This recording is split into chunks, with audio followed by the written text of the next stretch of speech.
Entonces, continuando con el tema que estábamos tratando de las fuentes de la teología, recuerdan que hablábamos de fuentes primarias. En esas fuentes primarias estábamos ubicando la revelación especial, Cristo como evidentemente el máximo revelador, y que ese testimonio de Cristo quedó consignado en la Sagrada Escritura, ¿cierto? El Nuevo Testamento, que es el testimonio apostólico, testimonio inspirado. Después hablamos del tema de la revelación general. Hablamos de la revelación general en cuanto a lo explícito y lo implícito. Recordamos esa parte, ¿cierto? Sí, claro.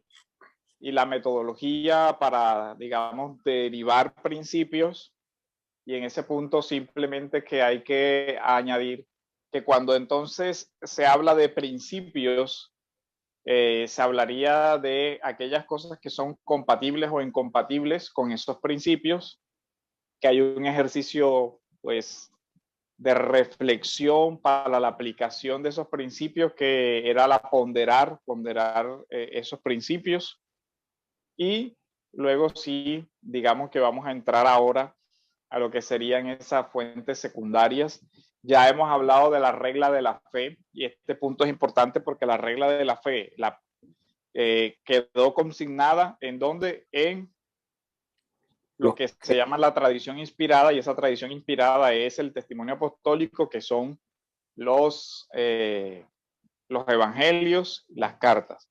Pero también la regla de la fe, digamos que fue siendo aceptada por los creyentes, y así se habla en los padres también de una regla de la fe, que son esas doctrinas fundamentales, esenciales, que están contenidas en los evangelios y que también son desarrolladas, o sea, son objetos de reflexión. Recuerden el tema de la teología como buscar entender, son objetos de reflexión. Así se van formando o se van tomando, va tomando forma la teología en la historia.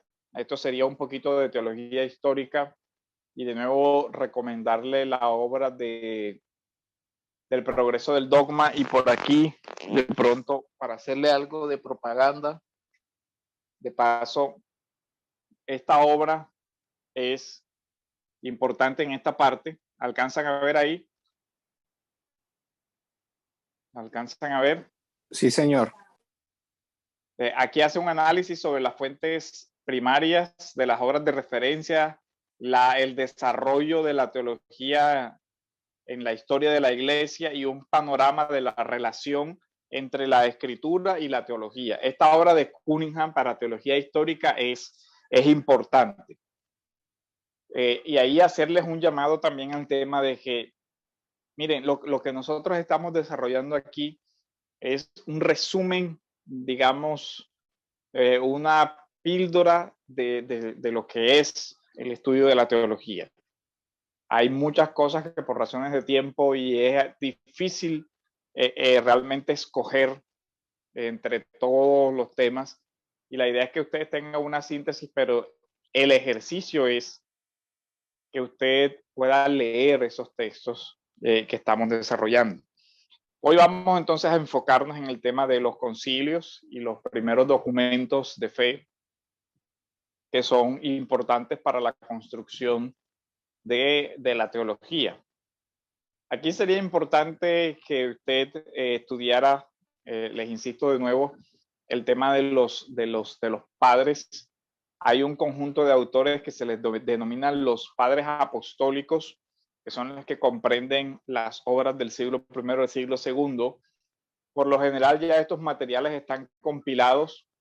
Hay una excelente compilación y comentario que saca una editorial que se llama Ciudad Nueva, que saca estos padres apostólicos con notas explicativas que son muy buenas, por cuanto a veces no tenemos el acceso a el manejo del lenguaje y terminología propia de algunos de la patrística. Entonces, los concilios. La iglesia primitiva introdujo muy tempranamente la forma de resolver las controversias sobre asuntos tanto eclesiales como doctrinales por medio de la consecución de consensos. Y esto desde la escritura podemos ver el primer ejemplo en la historia del Concilio de Jerusalén, respecto del cual es un concilio conocido. Estamos en Hechos capítulo 15. Si alguien quisiera leer Hechos capítulo 15, versículos del 1 al 29, para ir haciendo comentarios.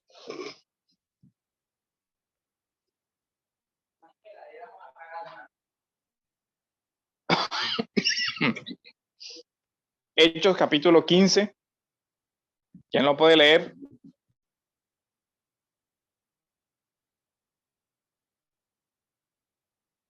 Yo, pastor.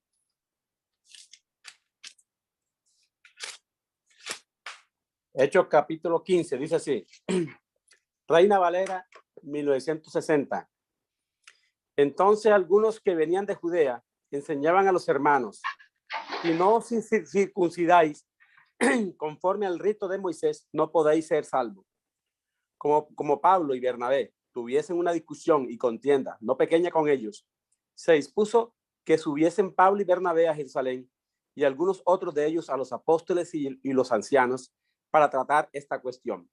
Ellos, pues, habiendo sido encaminados por la iglesia, pasaron por Fenicia, Samaria, contando la conversación de los gentiles, y causaban gran gozo y a todos los hermanos. Y llegados a Jerusalén, fueron recibidos por la iglesia, y los apóstoles y los ancianos refirieron todas las cosas que Dios había hecho con ellos. ¿Hasta qué versículo, pastor? Hasta el 29. Pero algunas de las sectas de los fariseos que habían creído se levantaron diciendo: es necesario circuncidarlos y mandarles que guarden la ley de Moisés.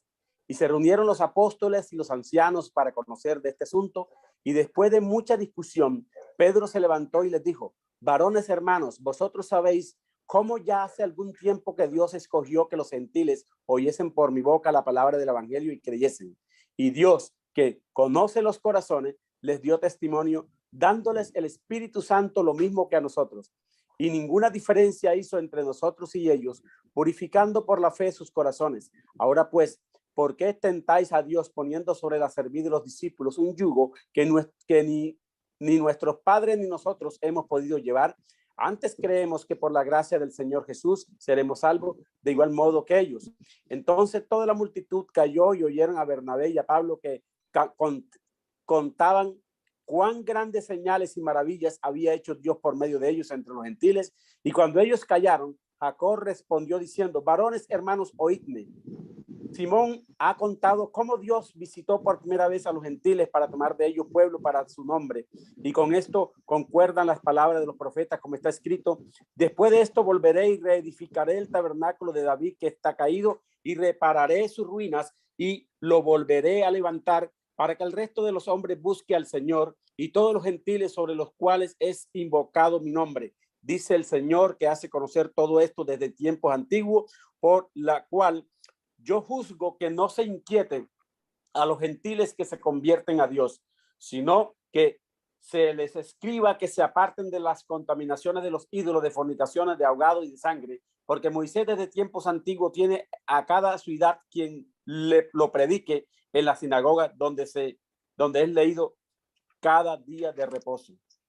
Entonces pareció bien a los apóstoles y a los ancianos con toda la iglesia elegir de entre ellos varones y enviarlos a Antioquía con Pablo y Bernabé, a Judas, que tenía por sobrenombre Barsabás, y a Silas, varones principales entre los hermanos, y escribir por conducto de ellos los apóstoles y los ancianos y los hermanos a los hermanos de entre los gentiles que estaban en Antioquía, en Siria y en Cilicia, salud.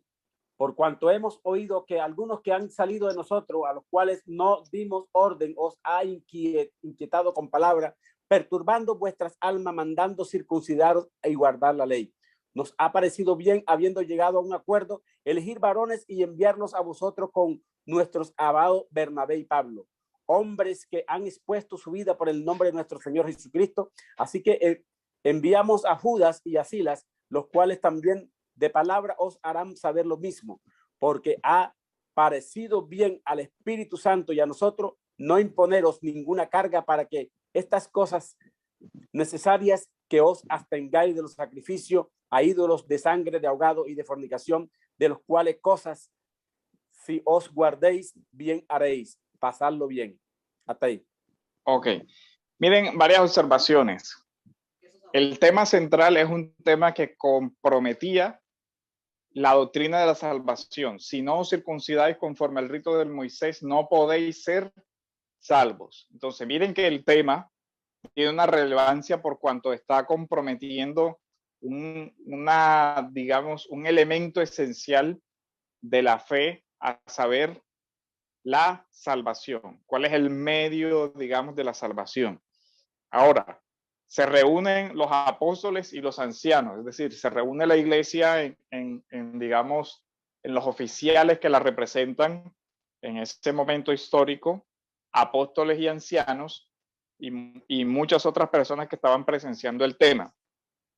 Se habla de una secta de los fariseos.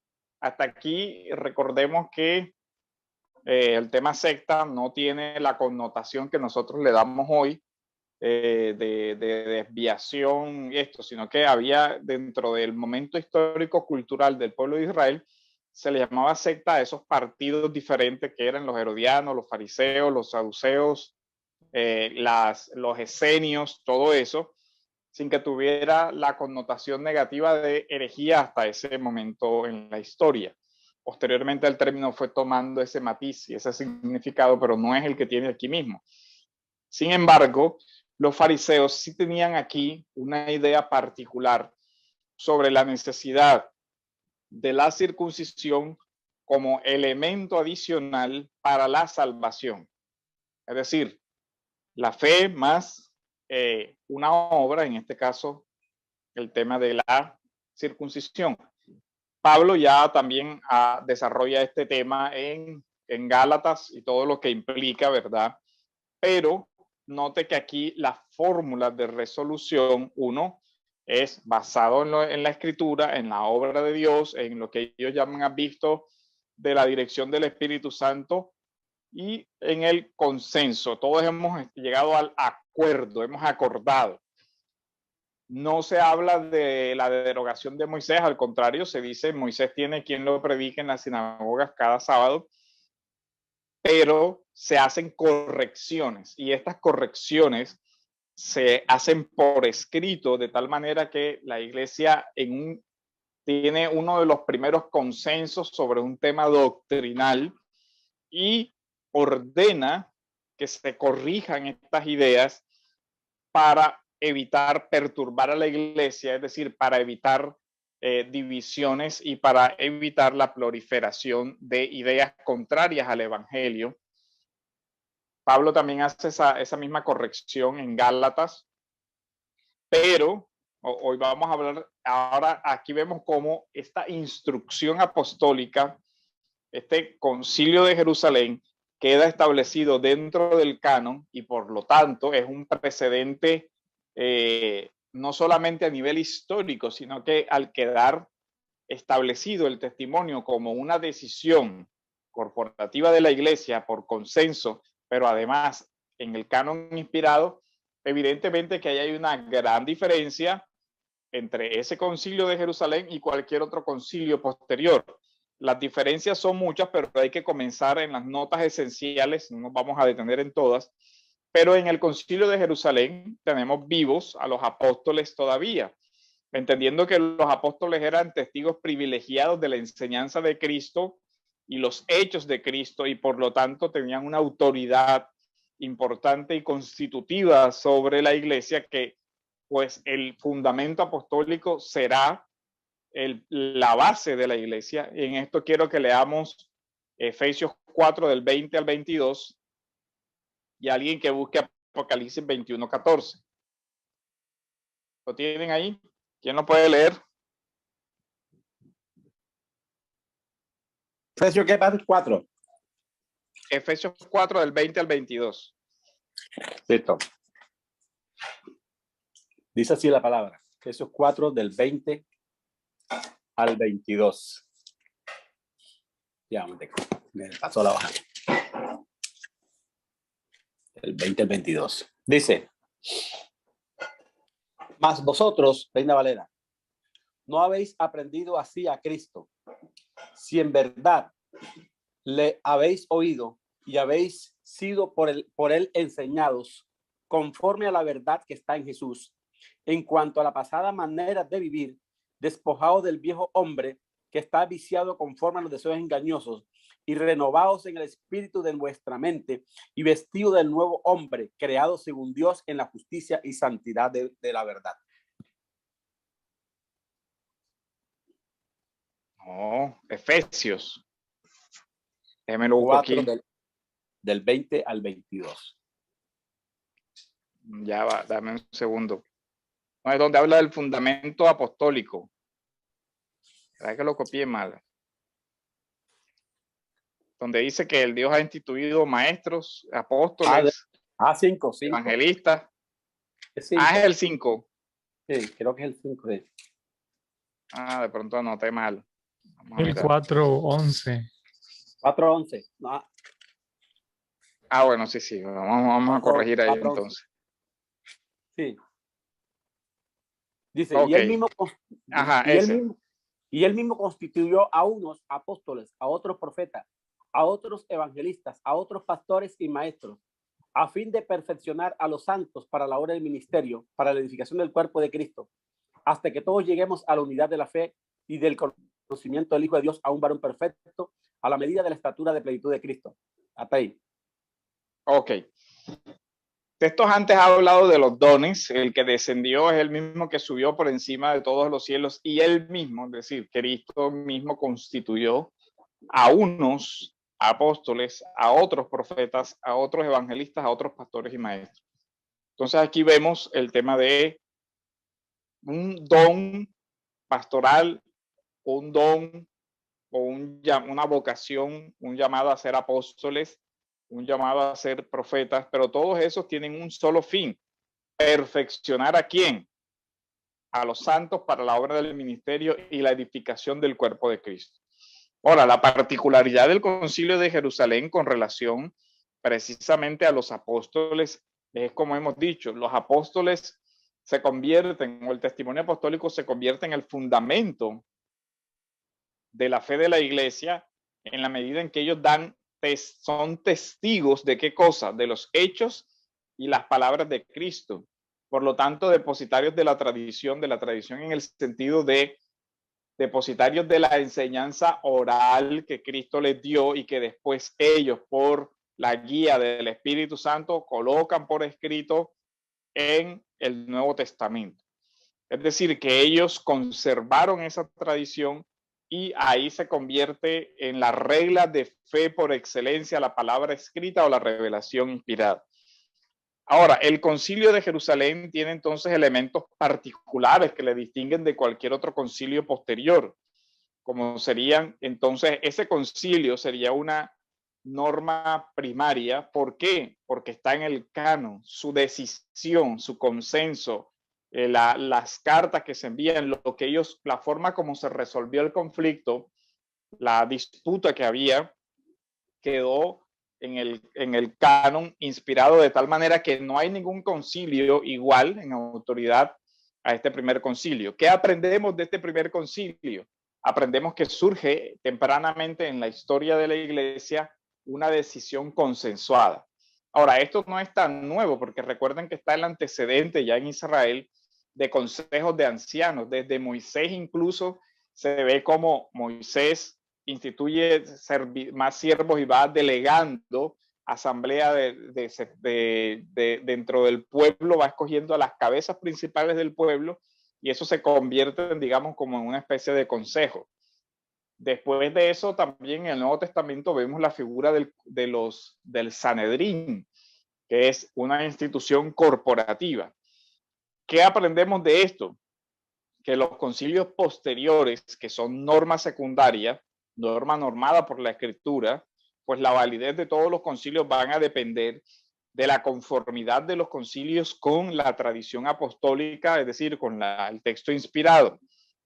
Ahora, aquí hay un tema que es importante y que normalmente se tiene en poco por la exageración o por contraposición al tema del catolicismo. El catolicismo nosotros sabemos que tiene una pretensión de que la iglesia se convierte en norma y que la iglesia cuando ejerce la autoridad la ejerce de forma infalible y que la iglesia propugna dogmas infalibles en cabeza del Papa. Entonces, el tema de autoridad de la iglesia por lo general sale a llevarse o por un efecto reflejo a catolicismo. Entonces, cuando se habla la iglesia tiene autoridad, entonces la mayoría de la gente dice, no, pero es que eso es católico. Eso, hablar de una autoridad eclesial que impone normas y todas esas cosas, eso es catolicismo.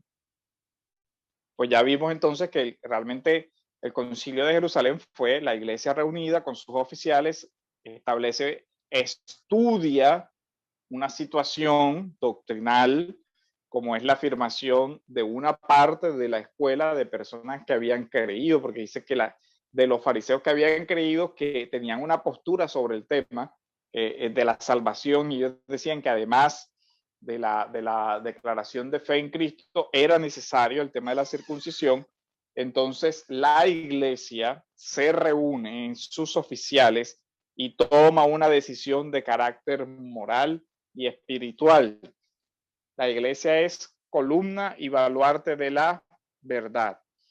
¿Quién puede leer Timoteo, primera de Timoteo 3:15?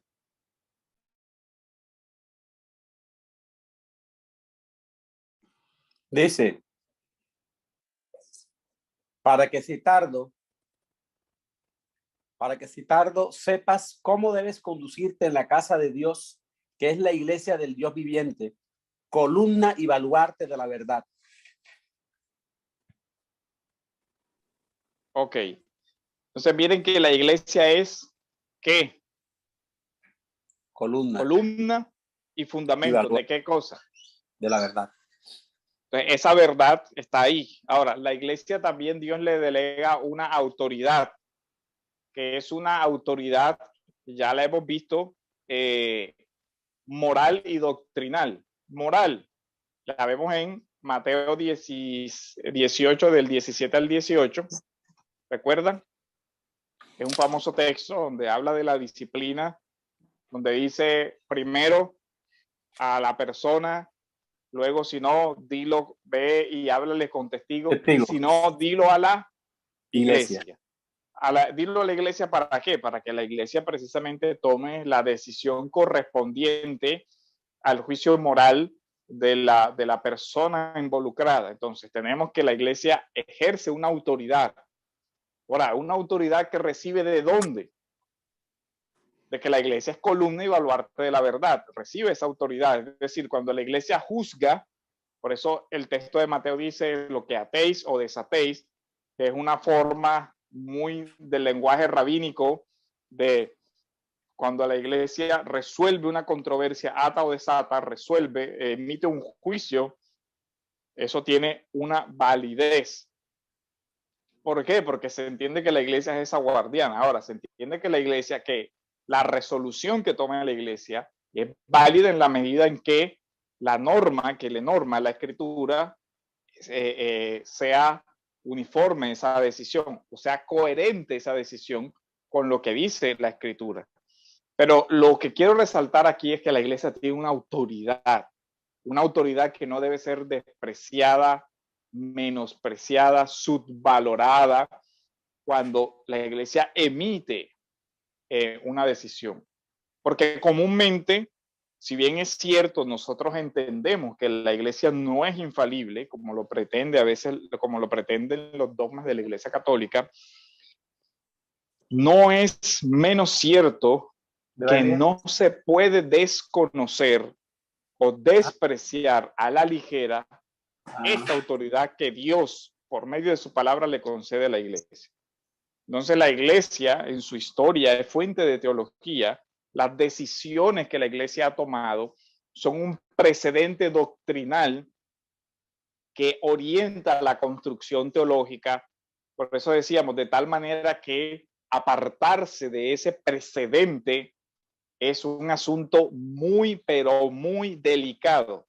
Ahora, no solamente nosotros estamos viviendo en un ambiente donde todos esos precedentes de la iglesia son en su mayoría desconocidos y hay un apartamiento de esos precedentes, pero por ignorancia. Es decir, muchas personas simplemente hacen declaraciones confesionales contrarios a esos precedentes de la iglesia, como son estos concilios, en gran medida porque desconocen estos precedentes importantes y pocos, aún conociéndolos, se apartan de ellos por razones, digamos,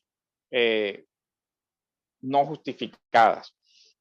Los antiguos credos entonces conforman esa regla de fe y esos credos fueron desarrollando y configurando la ortodoxia cristiana. Ya en el siglo VI, la iglesia tiene una tradición doctrinal claramente establecida con los concilios. En la primera declaración, digamos, confesional, casi que se puede encontrar en todo la iglesia primitiva, es la que se consigna en el símbolo o famoso credo apostólico. Hasta aquí vemos cómo el símbolo de los apóstoles contiene los temas principales de la doctrina cristiana, como son la redención, y pueden servir como una tabla para identificar principalmente de forma particular lo que ha de creer un creyente.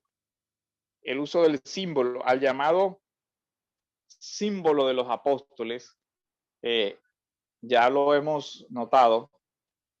Calvino dice sobre este tema en el capítulo que les había mencionado. Me le doy la cita exacta. La institución de la religión cristiana en el tomo 1 de la editorial Felire, en la página 391, hablando del símbolo apostólico. Miren lo que Calvino expresa.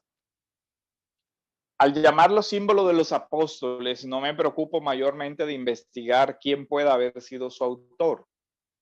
Los antiguos de común acuerdo lo atribuyen a los apóstoles, sea porque pensaban que los apóstoles lo habían dejado redactado o por dar autoridad a la doctrina que sabían procedía de ellos y se había ido transmitiendo de mano a mano. Yo no dudo que este sumario ha sido admitido y ha gozado de autoridad como una confesión aprobada por común y público consentimiento de todos los fieles, ya desde el principio mismo de la iglesia e incluso en tiempos de los apóstoles, y no es verosímil que haya sido compuesto por un hombre particular, ya que desde el principio ha sido tenido en gran veneración en todos los fieles. Lo que ante todo debemos saber es que en él se cuenta sucinta y claramente toda la historia de nuestra fe y que nada se contiene en él que no pueda afirmarse con sólidos y firmes testimonios de las Escrituras. Entonces miren todo lo que comenta Calvino. Calvino que dice, bueno, en la primera parte él dice, no me preocupo de investigar sobre su autoría. Digamos que había una especie de, ¿qué se diría? Construcción mitológica o fábula sobre la composición del credo apostólico, que decía que cada uno de los apóstoles aportó una cláusula dentro del credo y que por eso se llamaba credo apostólico. Pero lo cierto es que, digamos que, así como lo dice Calvino, esa versión tiene mucho de fantasía y poco de corresponder a la realidad. Lo cierto es que el credo apostólico es un documento temprano de la iglesia que hace un resumen de la confesión de fe de la iglesia y que esa confesión llegó a tener un consenso universal de tal manera que fórmulas del credo apostólico semejantes se encontraron por todo Oriente, por Asia y llegó hasta incluso el mundo romano. Se entiende entonces que había sido aprobada como una confesión de fe y que había sido asumida por los fieles en un amplio espectro geográfico y cultural diferente, porque se encuentra tanto diseminada por todo el mundo. De nuevo, Calvino dice, lo que debemos saber es que en él se cuenta sucinta y claramente toda la historia de nuestra fe, y que nada que se contiene en él hay que no pueda afirmarse con sólidos y firmes testimonios de las Escrituras. Lo que vemos en Calvino es lo que debe hacer el teólogo, y es el contraste, la comparación en si la afirmación doctrinal que se encuentra en el credo corresponde a la Escritura. La posición de Calvino es que corresponde, y no es una posición nueva, es la posición que también hay un sermón de Agustín sobre el tema del credo de los apóstoles, que está en la colección que tiene la BAC sobre Agustín. Se los voy a enviar cuando lo voy a buscar, lo voy a enviar para que ustedes vean cómo ya la iglesia desde el siglo III, que es Agustín, ya tenía en alta estima el credo. Ya vimos cómo Hipólito también tenía en alta estima el credo, y así sucesivamente. Entonces, es importante esa parte que se tenga en cuenta. Calvino también habla sobre el tema de los concilios, y aquí estoy citando el capítulo que les recomendé que leyeran. No sé si lo pudieron leer. ¿Alcanzaron a leer ese capítulo? ¿Cuál, pastor? El de la institución de la religión cristiana, el capítulo en la página 625 del segundo tomo, que habla de los concilios. No, yo leí fue los artículos de fe, los credos. Ok, bueno. Calvino, que dice y les doy exactamente la página para que lo busquen: Institución de la religión cristiana, el tomo segundo, la que leíamos del credo apostólico, de lo que Calvino comenta del credo apostólico, está en el tomo 1, en la página 391. Ahora vamos a leer el capítulo de los concilios, está en el tomo 2 de la misma editorial Felire, capítulo en la página 921. ¿Qué dice Calvino así? Antes de comenzar a tratar de esta cuestión, necesito decir brevemente dos cosas. La primera es que el mostrarme yo un tanto severo en esta materia no se debe a que no tenga a los concilios antiguos en la debida estima. Yo los reverencio de todo corazón y deseo que todos los estimen como merecen serlo. Pero en esto también hay que proceder con medida, a saber, que nada se derogue a Cristo y el derecho de Cristo de presidir todos los concilios, y no tener en esta dignidad a hombre alguno por compañero suyo. Lo que dice Calvino es lo que hemos venido diciendo. Los concilios son una norma secundaria. Y Calvino dice, me muestro severo cuando se quiere usar esto como una autoridad sin tener en cuenta la autoridad de la Escritura. Él dice, yo tengo en estima los concilios, los tengo en la debida estima, los reverencio de corazón, y todos deberían estimar estos concilios como merecen serlo, pero siempre y cuando se sujeten a la regla de que nada de ellos deroguen de Cristo. Y en ese mismo capítulo Calvino hace la precisión de los concilios que se aceptan y de los concilios que no se aceptan. De hecho, él viene y hace una lista, y él dice, de acuerdo con esto y muy gustoso, abrazamos y aceptamos reverentemente como sacrosantos, por lo que respecta a los dogmas de la fe, los concilios antiguos. Y él dice, como son el de Nicea, se refiere al primero de Nicea, el de Constantinopla, el primero de Éfeso, el calcedonense y otros semejantes, los cuales se celebraron para refutar los errores. Pues estos concilios no comprenden otra cosa que la pura y verdadera interpretación de la Escritura. Miren lo que él señala, los concilios contienen una verdadera interpretación de la Escritura, que los santos padres aplicaron con prudencia espiritual para destruir a los enemigos de la religión que entonces habían surgido. Varias anotaciones. La tradición reformada reconoce los concilios y dice, los aceptamos reverentemente como santos, como sacrosantos, por lo que respecta a los dogmas esenciales de la fe. Y él hace una lista de los Nicea, Constantinopla, Éfeso, Calcedonia y otros semejantes que refutaron los errores. Ya nosotros sabemos Nicea primero, 325, arrianismo o todo eso. Incluso el credo apostólico hace una afirmación de la historicidad de Cristo y hace una afirmación de la resurrección corporal que puede entenderse ya como un rechazo a la idea gnóstica de la división de Cristo como un logos que no tiene carne. Por otra parte, se rechazan concilios, los otros como el de Nicea II, se rechaza, donde habla de la autorización del tema de las imágenes. Entonces, hagamos un poquito de desarrollo sobre el credo de los apóstoles o sobre el símbolo de los apóstoles, que es, digamos, muy importante. El credo de los apóstoles contiene los dogmas fundamentales de la iglesia cristiana que nos distingue del judaísmo, del islam y del paganismo. Comienza profesando la fe en Dios, creador, y terminando con la vida eterna.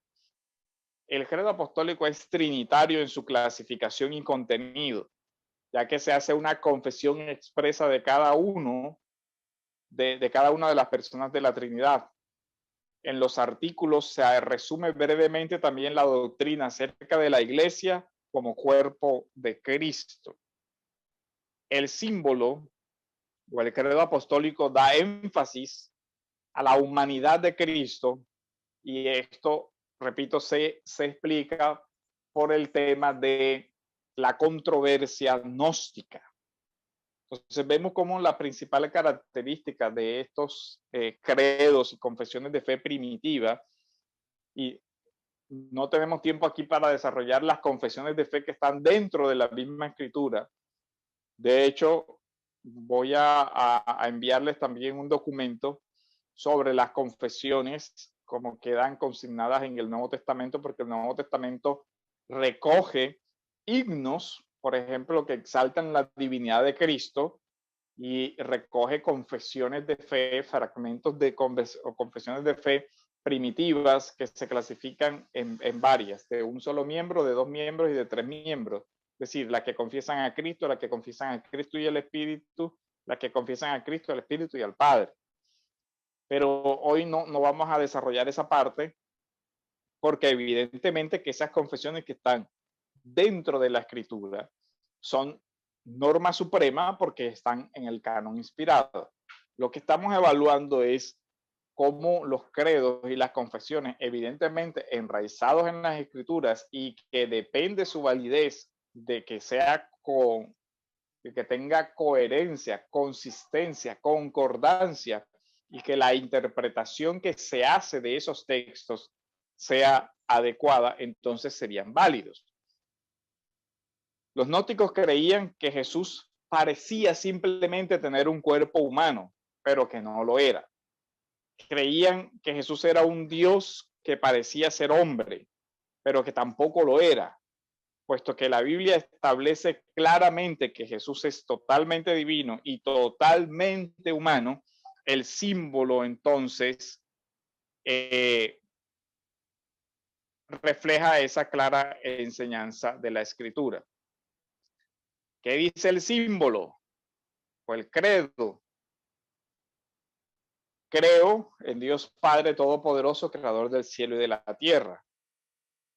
Dice, creo en Jesucristo, su unigénito Hijo, nuestro Señor, quien fue concebido por el Espíritu Santo, nacido de la Virgen María, sufrió bajo Poncio Pilatos, y esta afirmación es importante porque vean cómo unigénito de Dios, nacido del Espíritu Santo, pero nacido de una virgen, y habla de la corporalidad, el sufrimiento de la humanidad. Sufrió bajo Poncio Pilato, fue crucificado, el cuerpo muerto y sepultado, descendió al infierno, al tercer día resucitó de los muertos, ascendió al cielo y se sentó a la derecha de Dios Padre Todopoderoso, y desde allí vendrá a juzgar a los vivos y a los muertos.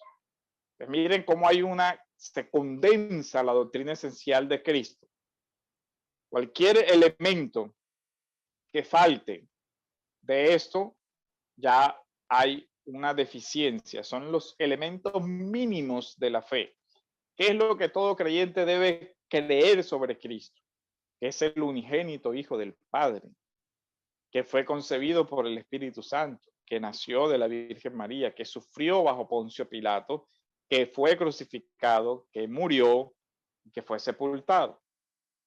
Y aquí, por ejemplo, vemos en el tema del gnosticismo la idea de que no, Jesús no fue crucificado, porque solamente una apariencia corporal estuvo ahí, no murió realmente, sino que se transformó en otro espíritu, no sé qué cosa, no estuvo en la tumba, y la resurrección no ocurrió porque realmente no era un cuerpo real, sino una apariencia de cuerpo.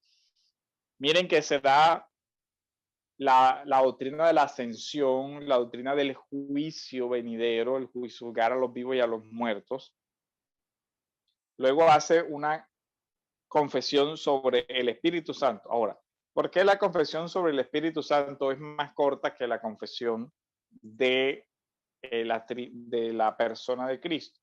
Porque, repetimos, el contexto es ya toda la formulación gnóstica, y por eso se desarrolla. Mientras que con relación al Espíritu Santo simplemente se dice, creo en el Espíritu Santo. La Santa Iglesia Universal o Católica, entendido católico ya lo sabemos, como universal, no como la institución que hoy conocemos. La comunión de los santos, el perdón de los pecados, la resurrección del cuerpo y la vida eterna. Amén.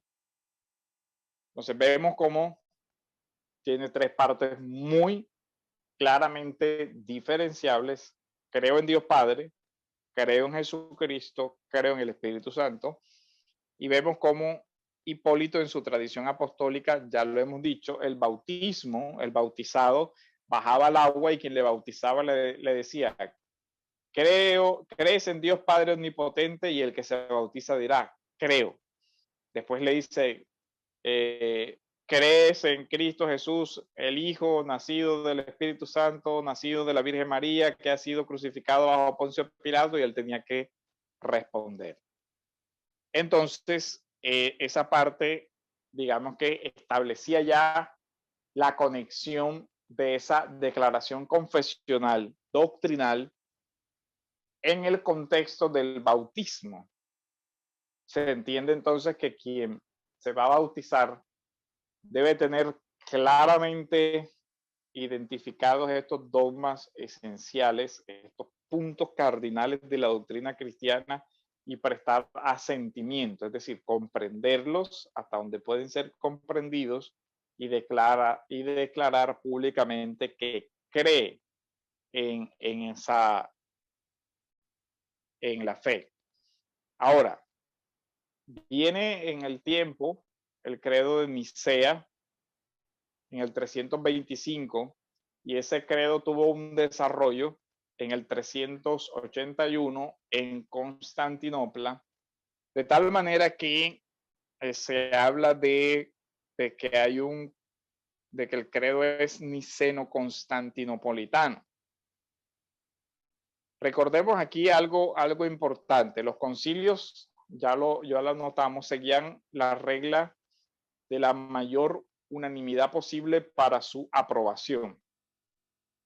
¿Con qué objetivo? Con el objetivo de minimizar el riesgo de la división, de que se separara la iglesia ante el decreto de un concilio. ¿Cuál es el contexto de Nicea? Es el resultado de la lucha contra la herejía de Arrio, quien enseñaba que Cristo no era hijo eterno de Dios, sino que era la primera creación de Dios y como tal tenía un comienzo en el tiempo y estaba sujeto a modificaciones. Esta herejía comenzaba ya a dividir la iglesia y para evitar la posible división se da el tema del concilio, que fue en ese momento convocado por Constantino, el emperador. En este concilio se rechaza la doctrina de Arrio y fue fijada la consustancialidad de Cristo con el Padre. Consustancialidad, que quiere decir que Dios Padre y Dios Hijo comparten la misma sustancia divina, aunque son dos personas, ¿cierto? Ahora, ¿qué sucede con todo esto? Aquí hay, digamos, el aporte de grandes teólogos, discusiones amplias. No se ha logrado determinar cuántos fueron los patriarcas que asistieron al concilio. Atanasio dice que 318, algunos dicen que no fueron 318, que fueron 300, otros que fueron 200, en fin. El tema de la asistencia es un tema de debate histórico todavía, pero el tema es que el concilio contesta preguntas teológicas que se estaban formulando en ese momento, ataques muy concretos contra la naturaleza de Jesucristo. Todavía no había una formulación o algún ataque muy directo sobre el tema de la naturaleza del Espíritu Santo tampoco. Pero ya después de esto sí fue convocado otro concilio en el 381, que es el de Constantinopla, donde se ve que el símbolo desarrolla un poco más, incluso desarrolla utilizando una confesión anterior, porque Nicea primero prohíbe cualquier tipo de desarrollo o que se cambie o se modifique, pero había una confesión que ellos usaron de base. Esa parte está muy interesante y está en la historia de los concilios de Tanner, donde explica todo eso con mayor detalle, pero no nos vamos a detener ahí porque no vamos a hacer un estudio de todo el tema. Se expresa la consustancialidad no solo del Padre, del Hijo, sino de los tres, Padre, Hijo y Espíritu Santo, y las iglesias cristianas aceptaron esta confesión definitiva en el año 381. ¿Qué dice esta formulación? Creemos en un solo Dios, Padre Todopoderoso, Creador del cielo y de la tierra, de todo lo visible e invisible. Creemos en un solo Señor Jesucristo, Hijo único de Dios, nacido del Padre antes de todos los siglos, Dios de Dios, luz de luz, Dios verdadero de Dios verdadero, engendrado, no creado.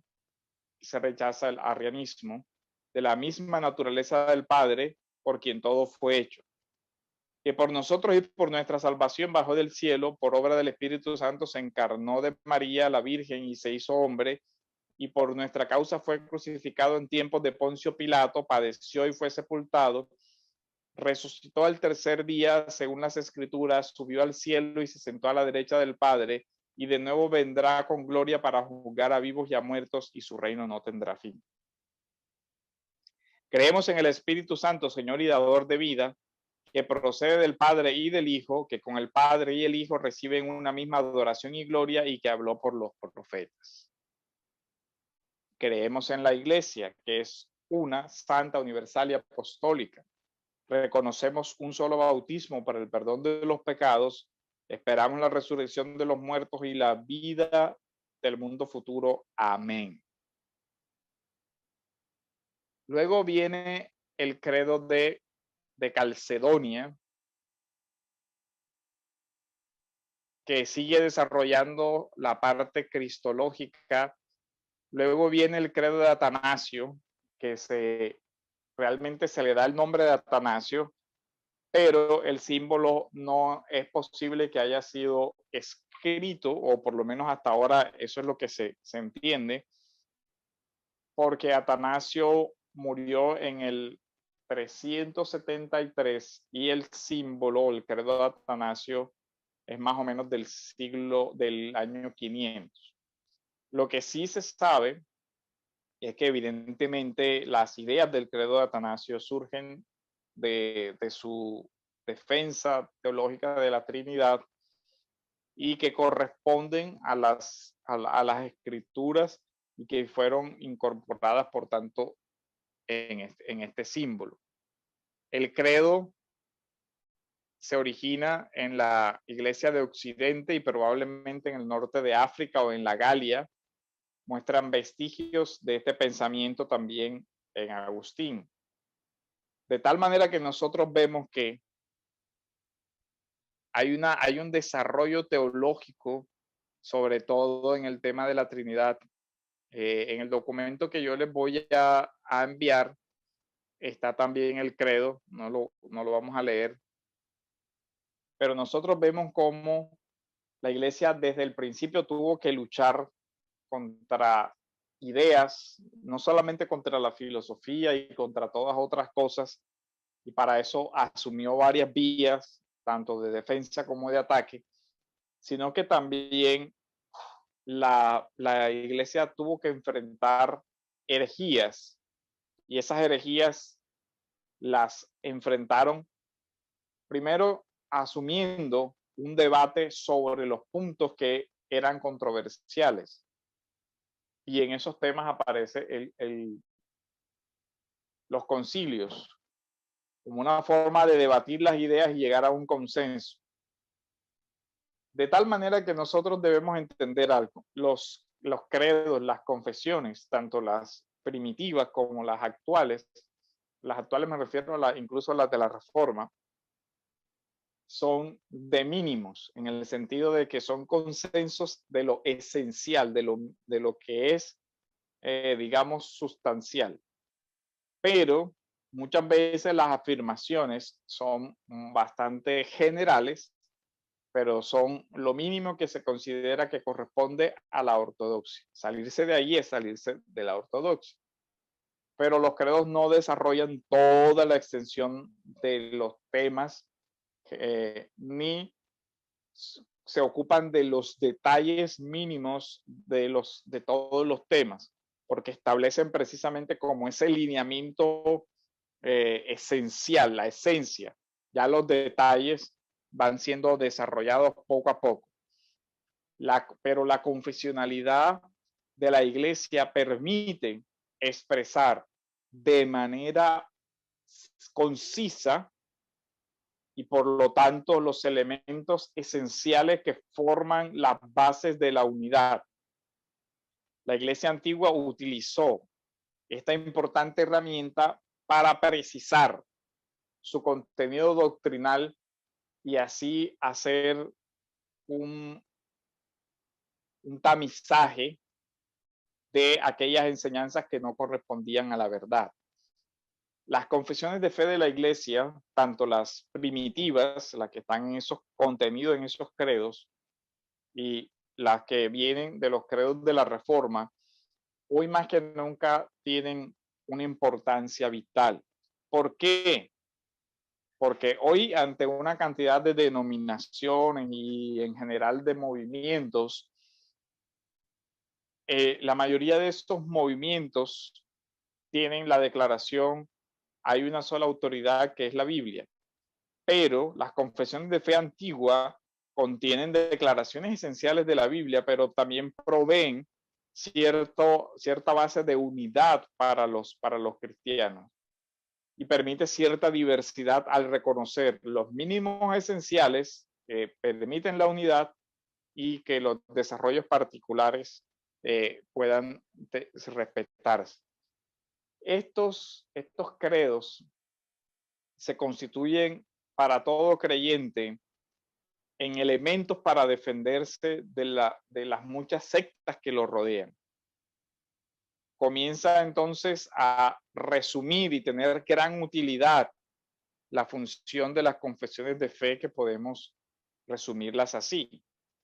En los símbolos se declara brevemente la doctrina de toda la Escritura Santa, el Antiguo y el Nuevo Testamento, sin añadir elementos extrabíblicos. En estos símbolos y confesiones primitivas son rechazados los errores y las parcialidades sectarias, lo que es muy importante porque en la iglesia el error no debe tener cabida. Se fija una regla para la unidad de la fe con todos, unidad en la doctrina y en la manera de vivir. Quienes desean seguir con sencillez la palabra de Dios deben aceptar entonces enteramente esa palabra de Dios. Entonces, esta sería la primera parte, que tiene que ver con el tema de los concilios. Es un resumen, es algo muy, digamos, sintético sobre el tema. Es importante que ustedes investiguen todo el contexto que rodeó el credo apostólico. De hecho, yo les envié, creo que lo vieron, hay una serie de Trimillennium sobre el credo apostólico. Creo que son 5 lecciones sobre la historia, el desarrollo, el contenido doctrinal esencial del credo, que les recomiendo que lo vean, y eso les va a dar una mayor amplitud sobre el tema del credo apostólico. El mismo ejercicio ojalá lo hagan con Nicea, con Calcedonia, que es un documento importantísimo, y que vayan comprendiendo todo eso. Ahora, para entender esos documentos, también es necesario hacer un acercamiento a los debates, a qué era lo que estaba pasando, qué estaba afrontando la iglesia, qué era lo que se quería corregir, qué era lo que se quería evitar. Y en todo eso se va a entender esa parte. Los documentos de Atanasio, de Basilio y los otros hoy ya están accesibles y serían una gran herramienta para el estudio de la teología el que se investigue eso. Ahora, de esta parte, ¿hay alguna pregunta, duda, comentario? Buenas noches, pastor. Buenas noches. Dos apreciaciones. La primera, en el Concilio de Jerusalén, si nosotros vamos al contexto, vemos que existen 2 religiones en ese entonces, que eran los judaizantes, los judíos ortodoxos, y el nuevo movimiento del cristianismo y el cristianismo. En ese entonces, pues, la gente tenía un concepto de quién era la autoridad, de acuerdo al contexto. Pues habían judíos cristianos, judíos que se habían convertido al cristianismo, pero habían otros judíos que seguían siendo ortodoxos. Como quiera que ellos seguían, era una autoridad que era el Sanedrín, bien usted lo dijo, conformada por los herodianos, saduceos, fariseos, etcétera, etcétera, que era la máxima autoridad en ese entonces. Es como si el cristianismo, que era nuevo para ellos, es como si entrara en estos momentos, en esta época del posmodernismo, la época actual, como si entrara una religión nueva aquí. Y entonces nosotros dijéramos, no, vamos a... Y la religión nueva convocara una asamblea para creer en otra cosa diferente a lo que nosotros creemos que es el cristianismo. Y entonces, la pregunta que yo voy a hacer en esa primera apreciación es, ¿por qué le fue tan fácil a la gente seguir el cristianismo, o mejor dicho, seguir como autoridad, no al Sanedrín, fariseo, saduceo, etcétera, que era la máxima autoridad religiosa en ese momento, sino que le costó trabajo a los discípulos, a los apóstoles, Pablo, Bernabé, a convocar una asamblea para discutir el tema de la salvación, siendo que ya ellos tenían una idea preconcebida? Bueno, esa era la primera apreciación, ¿verdad? Y la segunda es, si bien es cierto que el canon del Nuevo Testamento surgió más o menos alrededor del 397, que lo pude ver ahí en el artículo de fe, ¿qué tuvieron en cuenta? O mejor dicho, yo sé que el Concilio de Nicea, que fue en el 325, tuvo que tener en cuenta por tradición oral, porque todavía no estaba redactado el canon del Nuevo Testamento en ese entonces, el credo apostólico, que ellos por tradición oral ya se veían, pero ¿cómo se confiaron en ese credo apostólico, siendo que los libros del Nuevo Testamento no había sido recopilado en el canon, en el primer canon que salió, que fue en el 397, posterior al Concilio de Nicea? Esas son las dos apreciaciones. Ustedes pueden ver, por ejemplo, Tesalonicenses. Déjenme ver si consigo.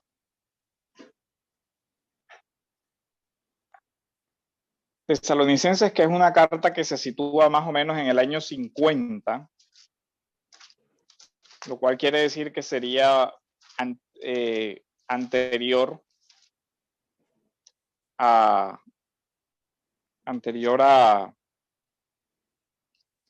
los evangelios incluso. Pablo habla de la palabra que ellos recibieron y él explica el tema de cómo fue acogida la palabra. Déjenme, les busco acá.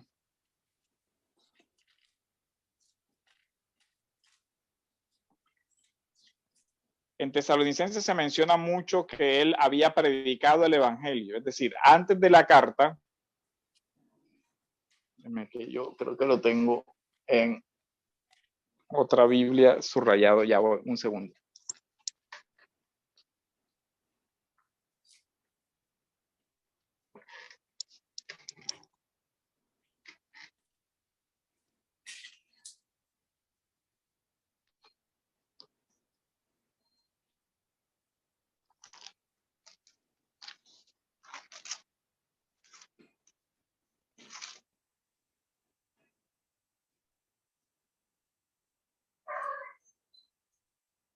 En la segunda carta de Tesalonicenses, en el capítulo 2,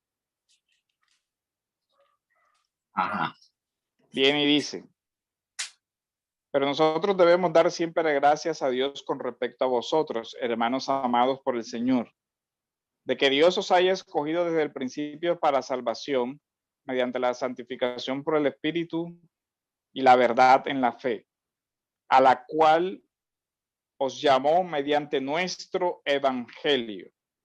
Entonces, note algo. Tesalonicenses habla del evangelio en una época en que ninguno de los evangelios estaba escrito todavía. Pero el evangelio incluso habla del evangelio que él les predicó. Los llamó mediante nuestro evangelio. Después dice: así que, hermanos, estad firmes y retened la doctrina que habéis aprendido, sea por palabra o por carta nuestra. Pero miren lo interesante. Retened la doctrina que ha sido enseñada. Esa doctrina que había sido enseñada ya había sido transmitida vía predicación oral por Pablo antes de la escritura de las cartas. Si las escrituras son del año 50, la predicación tuvo que ser anterior, varios años antes.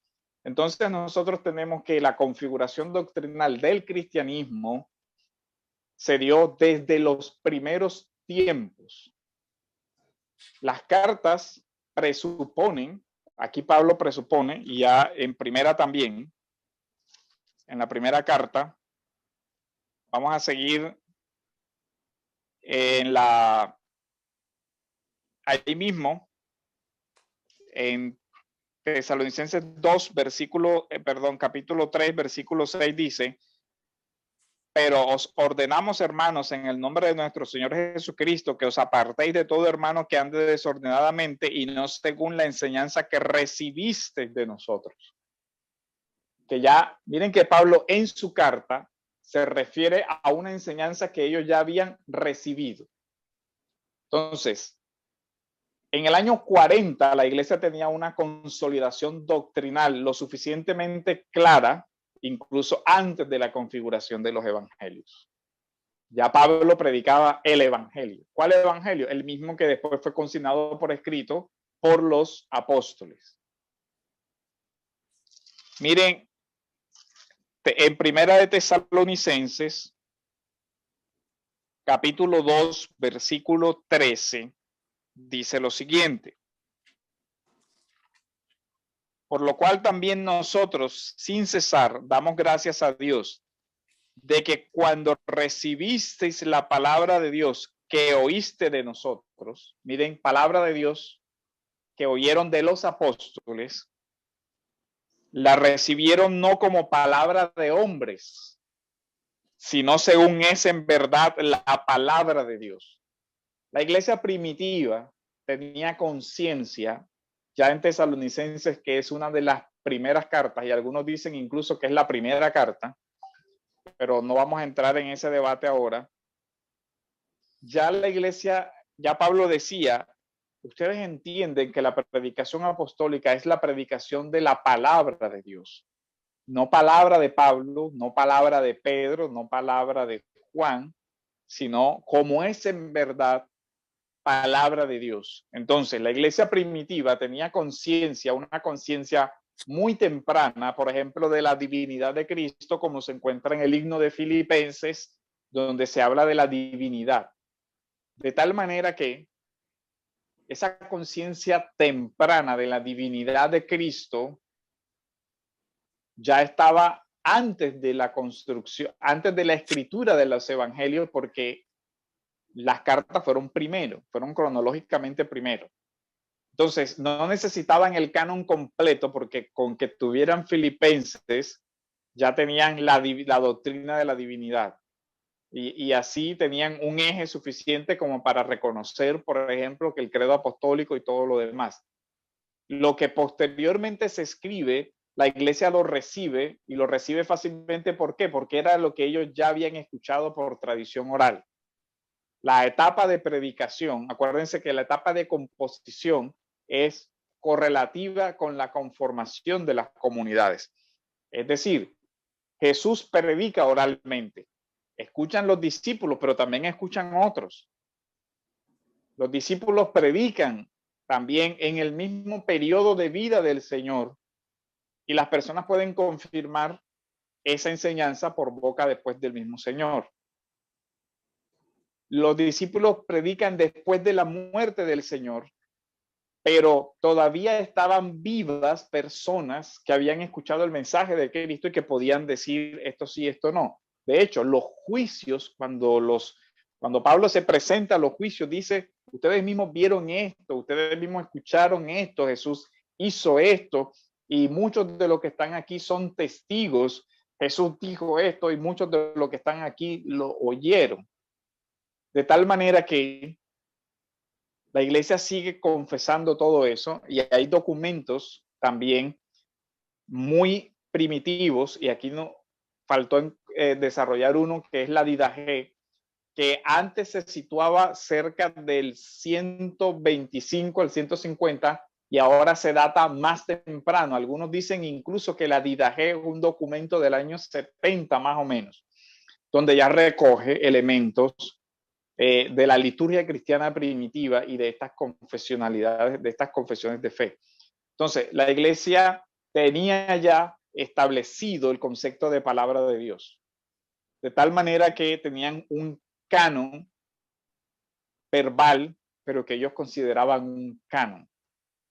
De tal manera que cuando Pablo les habla a los de Gálatas, les dice, si alguien les predica un evangelio diferente del que yo les he predicado. Noten algo, Pablo está diciéndoles con la carta, reafirmando con la carta lo que él ya les había dicho. Es decir, Pablo les escribe, si yo llegare a cambiar el evangelio que les prediqué, no me crean. Si yo llegare a anunciar un evangelio diferente que el que ya les prediqué la primera vez que fui, a mí mismo no me acepten ese mensaje. Dice, y ese mensaje es tan inmutable que si se les aparece un ángel, estoy seguro que el mensaje que yo les prediqué no puede ser modificado. ¿Por qué? Porque es el evangelio de Dios. De tal manera que cualquiera que se aparte de lo que ya les dije por viva voz o por una carta, dice en Tesalonicenses, es anatema. O sea, miren que ya la regla de fe estaba fijada por tradición oral.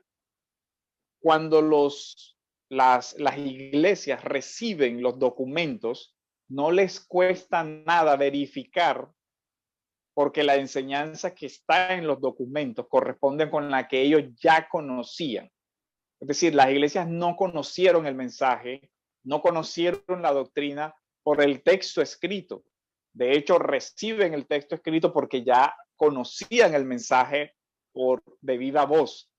Y a eso apela tanto Pablo como los otros. Lo que nosotros les enseñamos, no se aparten de lo que recibieron, no se aparten de la tradición.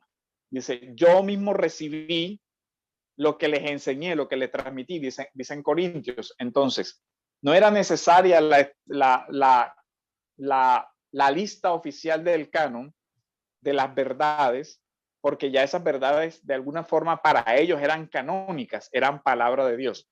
Les voy a poner un ejemplo de este fenómeno en el Antiguo Testamento y es cuando Dios habla en el monte, el pueblo contesta a Moisés, todo lo que el Señor ha dicho, eso haremos. El pueblo entendió que era palabra de Dios. Había un mediador que era Moisés, pero era palabra de Dios. De tal manera que hay una conciencia canónica en los mismos textos y esa conciencia canónica se puede rastrear a etapas anteriores del texto escrito. Como esto es así, la iglesia, al tener esa conciencia, la iglesia acepta la doctrina. Y no es difícil que cuando ellos encuentran un texto, lo comparan con qué cosa? Con la predicación verbal que antes habían recibido. Y cuando esa predicación verbal que ellos habían recibido anteriormente coincide con lo que ellos habían escuchado, entonces ya no hay ese problema. De tal manera que el evangelio fue predicado y el evangelio fue recibido por la iglesia en esa etapa inicial. Y lo que se hace es poner por escrito lo que la iglesia ya creía, lo que la iglesia ya recibía. Entonces, creo que eso ayuda mucho a entender por qué las iglesias tanto aceptaron como rechazaron cosas. Aceptaron cosas que estaban ya claras porque ya las habían recibido. ¿Sí? ¿Dónde se circunscribe el tiempo de los de Berea? ¿Qué fue lo que ellos recibieron? Esa conciencia que tenían de la verdad, porque ellos salían a escudriñar. ¿Qué cosas salían a averiguar, escudriñar para que cuando recibieron el evangelio, si estas cosas eran o no verdad? Con respecto a Cristo, con respecto a la ley, con respecto a Moisés, con respecto a que cuando ellos recibieron y en qué año recibieron los de Berea, mucho antes de cuando recibieron el mensaje del evangelio, ¿qué escudriñaban ellos? ¿Qué verificaban ellos? Escudriñaban lo que hoy con nosotros conocemos como el Antiguo Testamento, porque en esa época el Nuevo no estaba escrito. De hecho, cuando Pablo habla en Timoteo, normalmente a veces uno tiene un lapsus anacrónico y la gente dice que toda la palabra es inspirada por Dios y la mayoría de las personas creen que está hablando de los evangelios o de las cartas y eso. No está hablando de eso, está hablando del Antiguo Testamento, porque era lo que estaba escrito. Pero el Antiguo Testamento, como es por la promesa, ellos ven y el nuevo el cumplimiento, entonces eso, digamos, conforma la unidad. Pero la iglesia tenía esa conciencia de que lo que estaba pasando no era algo novedoso, sino que era algo, digamos, que estaba ya en el germen en el Antiguo Testamento, de tal manera que nosotros vemos la declaración de la divinidad de Cristo en el Antiguo Testamento, ¿cierto? Así que cuando un credo lo formula, no está formulando nada que no estuviera en el Antiguo Testamento, porque ya desde el Antiguo Testamento Jesús, el Dios era el Emanuel, el Dios con nosotros. Y así, entonces ahí vemos nosotros la progresión. Lógicamente, la formulación del Nuevo Testamento son mucho más claras, pero por eso nosotros vemos que la regla de fe se transmitió oralmente. Si de pronto quieren saber un poquito más de cómo era esa tradición de transmisión oral, hay un artículo muy bueno de un profesor presbiteriano que trabaja en Oriente Medio, que se llama Kenneth Bailey. Él tiene un artículo que se llama La tradición oral formal y controlada, y explica las diferentes tradiciones y cómo en el Medio Oriente se transmiten esas tradiciones y cómo se conservan. Y cómo se conservan en ciclo, en las formales, y las formales por lo general, las religiosas se conservan por medio de la liturgia. Entonces, cuando nosotros encontramos los himnos del Nuevo Testamento que exaltan a Cristo como divino, vemos que la liturgia cristiana primitiva ya tenía claridad sobre la divinidad de Cristo, sobre la filiación divina, sobre lo que los credos ya escriben posteriormente. O sea que en la liturgia cristiana primitiva ya se encontraba eso, y eso es una parte interesante, y eso ya reposan, ya hay investigaciones muy documentadas sobre esa parte que, bueno, no alcanzamos a revisar acá. ¿Alguna otra pregunta, duda, comentarios?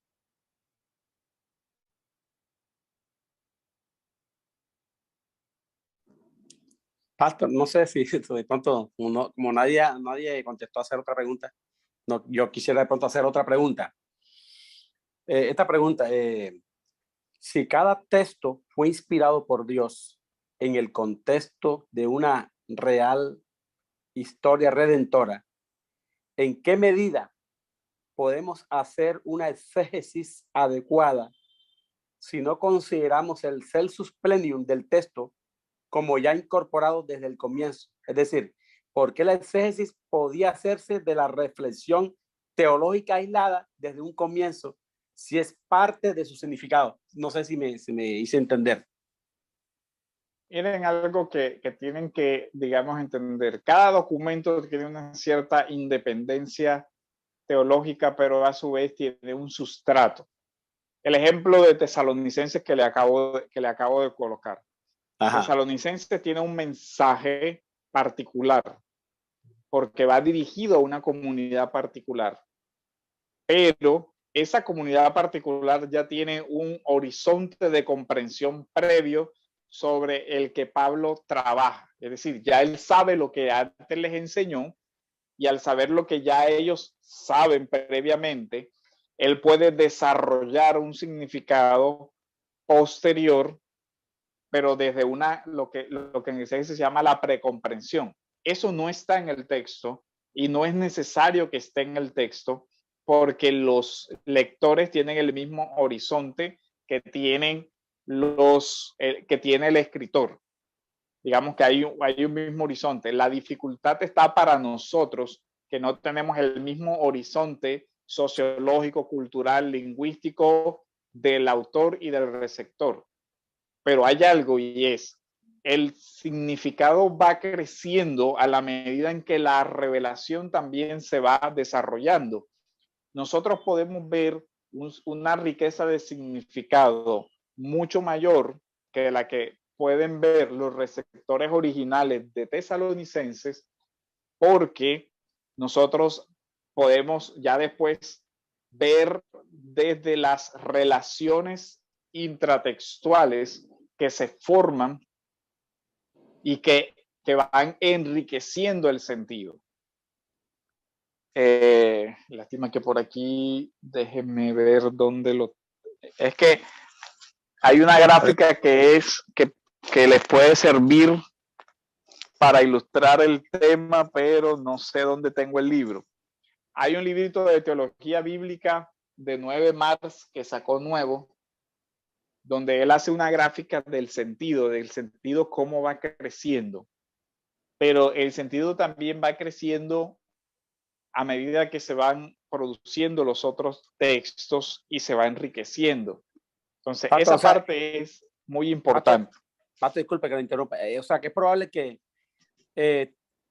autores del Antiguo Testamento escribieron un libro, pero sin tener un conocimiento de lo que estaban escribiendo, pero que después que se ratifica en el Nuevo Testamento esos mismos versículos, ya el autor del Nuevo Testamento ya lo puede vislumbrar totalmente nítida la idea que quiso decir el autor. Por ejemplo, Daniel 8.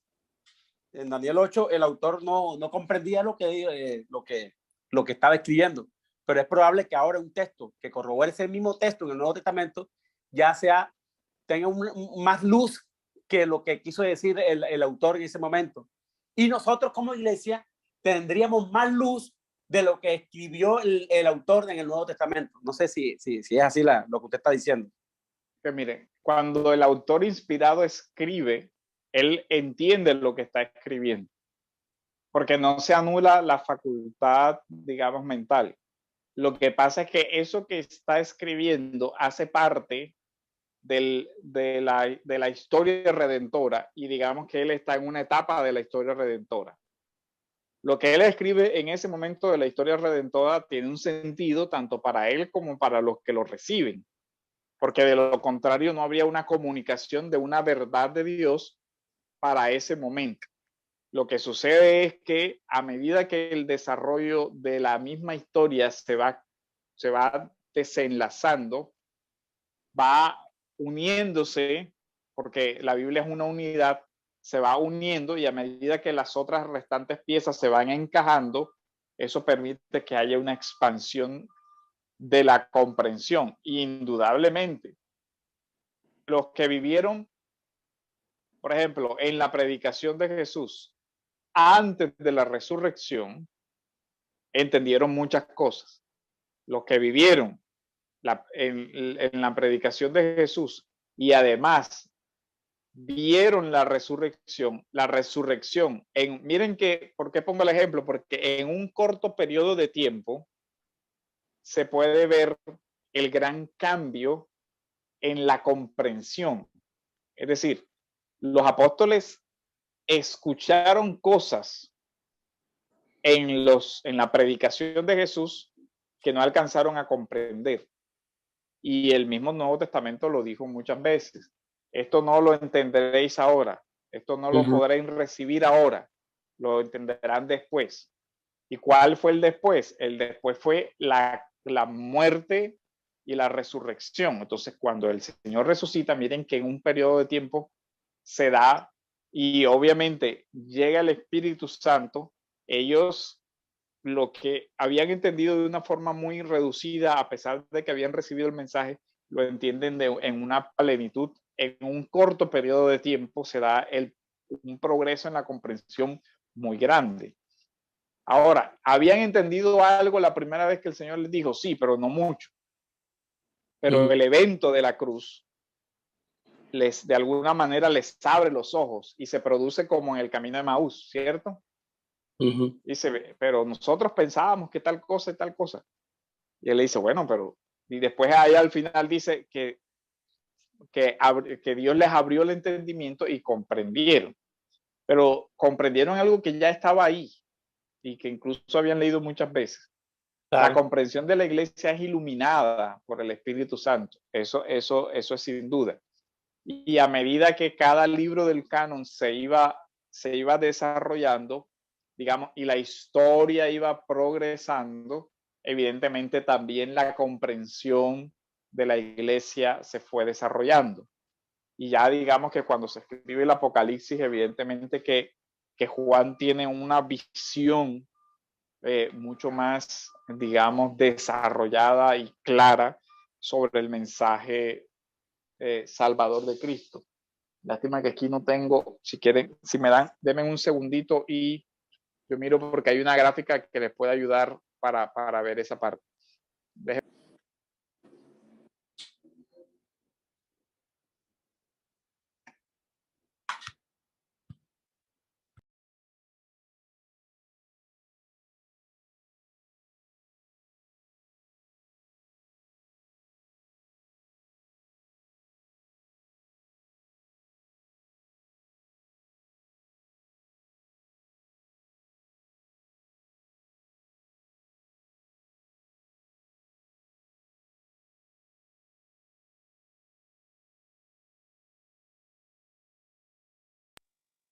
Aló.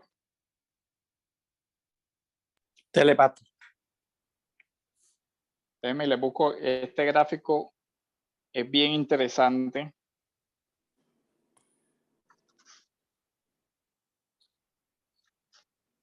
Bueno, es este libro, no sé si lo alcanzan a ver ahí. Teología bíblica. Este lo alcanzan a ver. Se ve, pero no se entiende, no se ve muy claro. Bueno, él habla aquí de múltiples horizontes de cumplimientos proféticos. Entonces él hace como una especie de cuadro.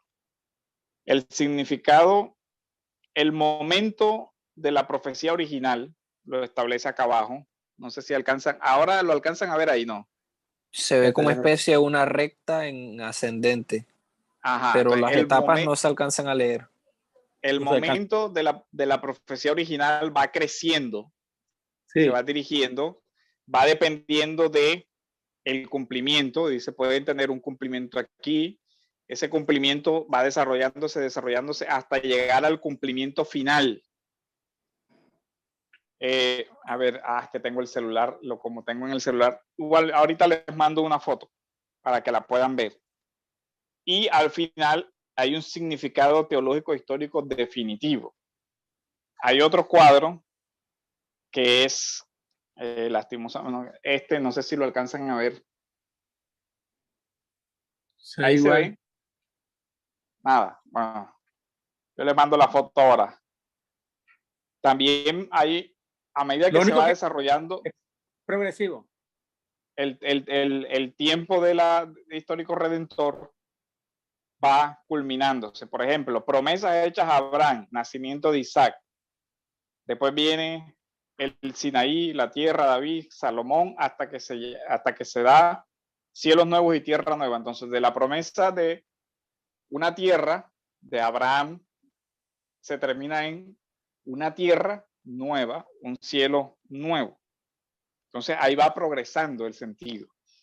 Abraham entendió todo que la tierra que se le estaba dando era una tierra, apunta a la tierra nueva. Uno dice, bueno, Abraham entendió que de alguna manera esa tierra era la tierra de reposo, era una especie de reino de Dios, era una tierra de abundancia, todo eso, y que constituía una esperanza. Pero progresivamente nosotros vamos entendiendo que la tierra no es la tierra, digamos, de un lugar geográfico determinado, sino los cielos nuevos y la tierra nueva. Entonces, esa comprensión es importante para el teólogo porque el teólogo tiene que ver la tipología que está ahí, la progresión de la revelación y cómo hacer teología con eso. Cómo integrar eso y cómo entender el cumplimiento, cómo excede el sentido el tema del cumplimiento.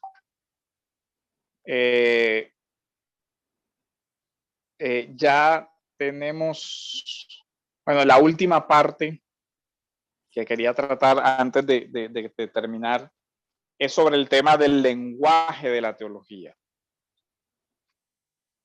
La teología habla sobre aquel ser que es el totalmente otro, o sea, el totalmente distinto, un ser que no tiene ninguna, digamos, no es igual a su creación, en todo excede la creación, en todo es excelso. ¿Eso a qué lleva? A que ninguna confesión, ninguna formulación doctrinal o teológica puede acaparar lo divino.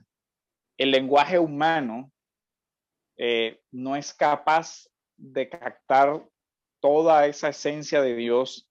El lenguaje humano siempre es imperfecto, de modo que cualquier fórmula de los credos, de los concilios, deben entenderse como barreras, digamos, defensivas. Es decir, señalan el peligro y son indicadores de un cierto límite, pero no se entienden como descripciones plenamente adecuadas de esos misterios. Y aquí les recomiendo en el texto del decreto de Dios, hay una parte donde habla de precisamente del lenguaje de la revelación. ¿Esto por qué es importante? Porque el lenguaje de la revelación es el lenguaje de la analogía. El lenguaje de analogía. Voy a leerles un fragmento. La criatura es finita, por tanto, su comprensión y lenguaje son finitos. Es decir, toda afirmación que nosotros hacemos de Dios excede lo que nosotros podemos transmitir con el lenguaje. Dios no solo es incomprensible, sino también inefable, de tal manera que no puede ser abarcado en su totalidad por el lenguaje humano. Eso es un límite. El hombre no solo que es incapaz de comprender toda la plenitud del ser de Dios, sino que el hombre también es incapaz de manifestar, de expresar por medio del lenguaje limitado humano todo lo que es el ser de Dios. Lo que nosotros evidentemente hacemos es acercarnos a esas formulaciones, pero dado a la distancia entre Dios y nosotros vemos como por espejo y muchas veces nuestro lenguaje no logra transmitir. Por ejemplo, William James decía, Dios, considerado en sí mismo, no puede ser comprendido por nadie sino por él mismo, quien habita en luz inaccesible, a quien el hombre no ha visto ni puede ver.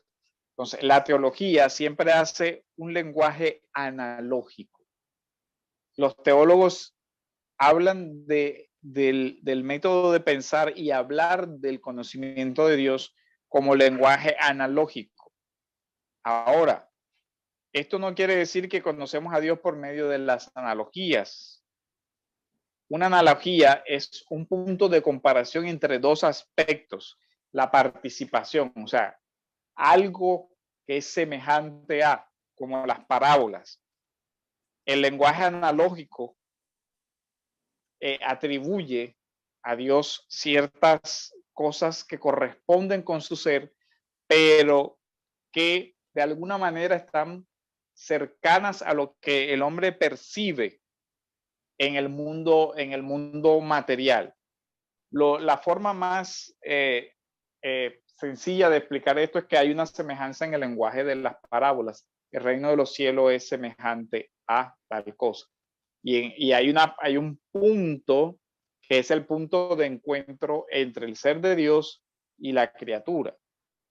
Pero ningún lenguaje puede, digamos, hacer una descripción unívoca de los atributos divinos.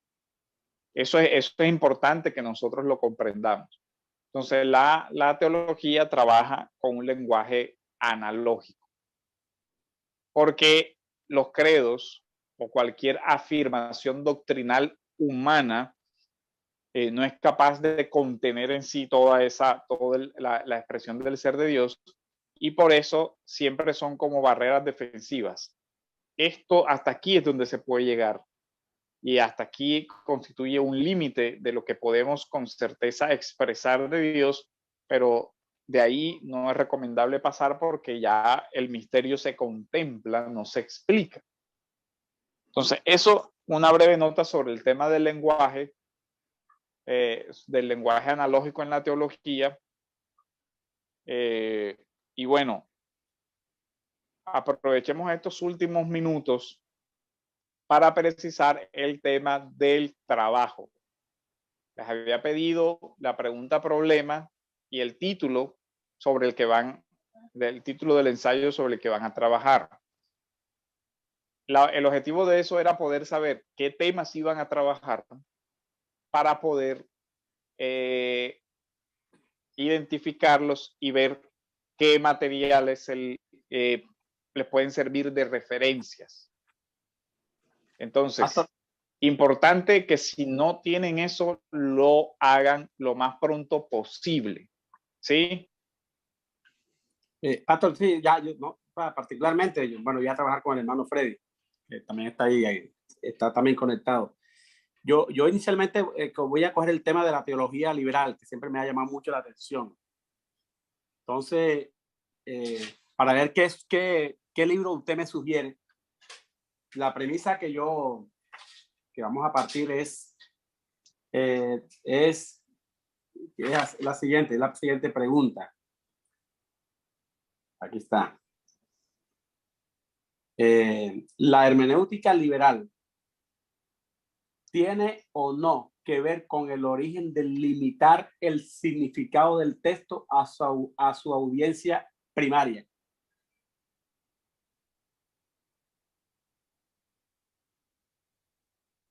Para ver qué me dice usted, qué libro me puede servir ahí. Yo me voy a un poquito ya del material, pero quisiera verlo ya de algunos pensadores que dicen sobre ese tema. O sea, la tesis que tú estás formulando, ¿cuál es? Porque acuérdense que la pregunta problema es, digamos, lo que yo pretendo resolver, pero yo tengo que tener una tesis para responder esa pregunta. Sí, sí, claro. ¿La hermenéutica liberal tiene o no que ver con el origen de limitar el significado del texto a su audiencia primaria?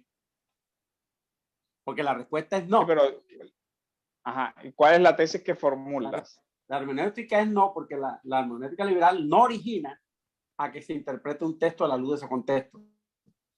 Porque la pregunta limitar es un verbo, que es limitar. Tiene que ver con su origen de limitar el significado del texto a su audiencia primaria.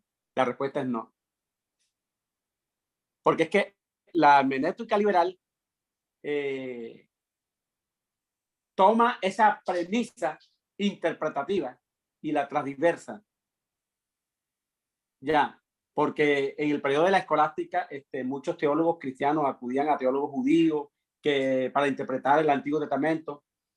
Y la premisa que utilizan los teólogos judíos para interpretar el Antiguo Testamento era que se debía interpretar a la luz de su audiencia original. Por lo tanto, la hermenéutica liberal no es la fuente, no es el que originó esa premisa de limitar, no fue el que limitó la interpretación de un texto a la audiencia original, sino que lo copió de los teólogos judíos. No sé si me hago entender, pastor.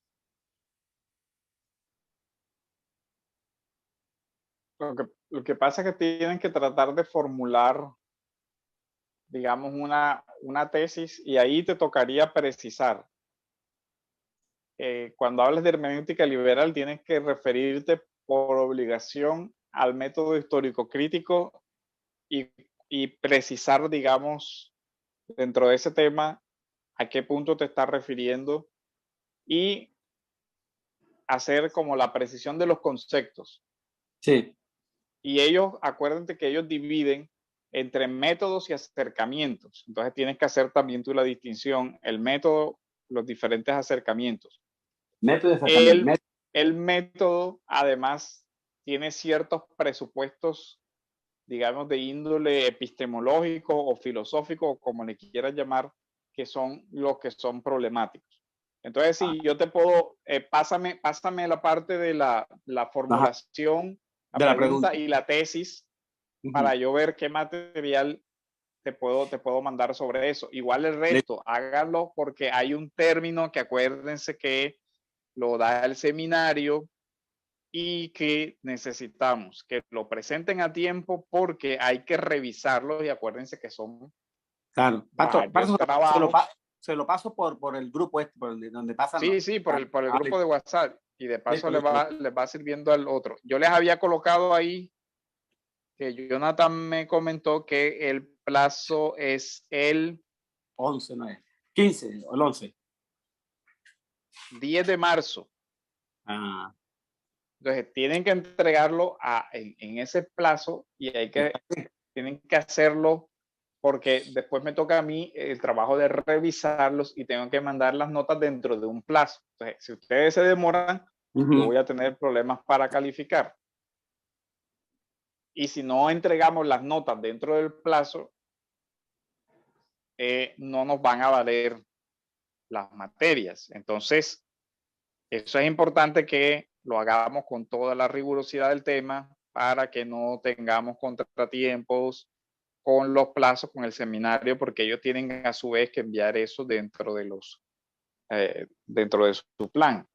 Entonces, si alguien tiene alguna pregunta, me escribe. Si alguien tiene alguna pregunta con formular el tema de su pregunta problema, me escribe. Si alguien tiene alguna pregunta para delimitar el tema, me escriben. Ahora no vayan a salir el 9. ¿Y cuál y cómo será? No, ya tienen que tener eso definido y comenzar a trabajar enseguida, lo más pronto posible. Pastor, le agradezco los libros que me pueda sugerir yo para investigar. Sí, mándame bien el tema de la pregunta, problema y el título y la tesis para yo irte, mañana te remito ahí donde puedes encontrar material para trabajar esa parte. La tesis es la respuesta. Ajá, exacto. La tesis es mi argumento es tal cosa. Yo defiendo esto. Claro, sí, mi objeción. Exacto, sí. Defiendo tal cosa y lo pretendo demostrar cómo, por esto y por esto. Ya después sí, vamos a desarrollar eso. O me escribes por el interno también mañana y yo te voy más o menos mandando el material, los links y todo eso donde lo pueda conseguir. Mándeme el interno, Pastor, que creo que no lo tengo. Listo, ya lo pongo ahí en el grupo también para que cualquiera lo tenga. ¿Alguien más tiene alguna pregunta? Por favor, vean que estos materiales lo tienen que hacer con todas las normas, de Chicago, con la bibliografía, con citar adecuadamente, nada de plagio, nada de cortar, pegar. Ya saben, ¿ah? Pastor, una pregunta, la extensión del ensayo en páginas. Creo que son... Depende si es maestría o si es licenciatura. Tiene sus páginas. Así es, Pastor. Ahorita yo les envío bien la precisión porque ahora no tengo el dato, pero cada ensayo tiene que tener su límite de palabras, mínimos y máximos. Sí. Ok. Ahorita les mandamos todo eso y ya saben, cuidado con las fuentes, las ideas si las toman de alguna parte, tienen que dar la respectiva referencia bibliográfica de dónde lo saqué. Sí. Y nada de ir a copiar párrafos de Wikipedia ni nada de eso. Y de hecho, Wikipedia ni siquiera se acepta. Revistas, si van a citar revistas científicas, revistas digamos, con su metodología de investigación, no es citar ahí cualquier blog extraño por ahí de cualquier persona que no tenga, si va a citar un blog, obviamente, tiene que ser un blog de una persona que tenga formación en el área que está formulando, ¿no? Que tenga esa parte. Entonces, por favor, delimiten sus temas para poder ayudarles ahí con el material de investigación y que lo puedan entregar dentro de los plazos y términos establecidos. ¿Hay alguna duda, comentario, pregunta del trabajo o algo? Pastor, yo tengo un título tentativo aquí para mi ensayo, la teología natural y la apologética contemporánea. Y la pregunta sería, ¿es posible hacer una defensa de la fe a la luz de la revelación general? Ok, sí. ¿Y la tesis? ¿Respondes a la pregunta? Pues eso está en construcción todavía. Claro, tienes que decir sí o no y por qué, ¿no? No, desde luego que sí. Sí, pero en el tema del acercamiento que quiero hacer, aún estoy como pensándolo. Listo. Entonces, vaya mandando eso y de pronto yo les puedo ir ayudando. Mira, este enfoque te puede servir, por aquí también. La estructura podría ser primero responder a esto, luego sí formular tal cosa. Entonces, vaya mandando esas cosas para poder ayudarles ahí en ese tema. Porque la idea también es que se haga un trabajo bien hecho. Yo tengo la idea y siempre he tenido esa idea como que esos trabajos circulen. Por lo menos hacer el ejercicio de que entre ustedes se crucen los trabajos y que entre ustedes los puedan leer, que no solamente yo los lea. Entonces, les recomendaría que cuando los terminen, obviamente me los van a mandar al correo del seminario para revisarlos, pero los pueden mandar también al grupo para que los otros lean lo que ustedes están escribiendo. Y así todos se retroalimenten de lo que el otro está escribiendo, ¿vale? Y ojalá algún día podamos armar una revista electrónica donde se publiquen los mejores ensayos y ahí vayamos construyendo también algo, ¿no? Un número digital, así sea en PDF, que se saque el trabajo, el título bien. Por eso la idea es que se ejerciten y hagamos una investigación documentada muy seria.